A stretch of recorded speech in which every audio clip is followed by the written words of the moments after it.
Hi all, అందరికీ నమస్కారం అండి. ఈరోజు వచ్చేసి మనం సింపుల్గా సేమియా పాయసం చేసుకుందాం, అది కూడా బెల్లంతో.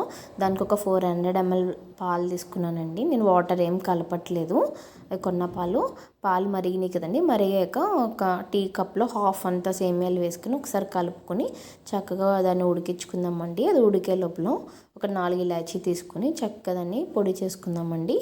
గింజల్ని పొడి చేసుకొని తొక్కలు అలానే వేసేసుకోండి.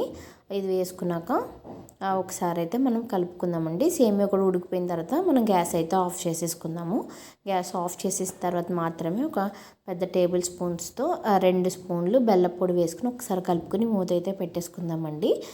ఇలా మూత పెట్టుకుని ఒక 5 నిమిషాల తర్వాత తీసి చూస్తే చక్కగా బెల్లం కరిగిపోయి చాలా బాగుంటుందండి. ఇలా చేయడం వల్ల పాలు అనేవి పగలకుండా ఉంటాయి అన్నమాట. బెల్లం వేడి మీద వేస్తే పాలు ఎప్పుడు పగిలిపోతాయండి. చల్లారిన తర్వాత గ్యాస్ ఆఫ్ చేసిన తర్వాత మాత్రమే మనం వేసుకుందాము. అంతే అండి, టేస్టీ పాయసం అయితే రెడీ అయిపోతుంది. మీరు కూడా ఎప్పుడైనా స్వీట్ తినాలనిపించినప్పుడు ఇలా కొంచెం హెల్తీగా వెర్షన్లో చేసుకోండి.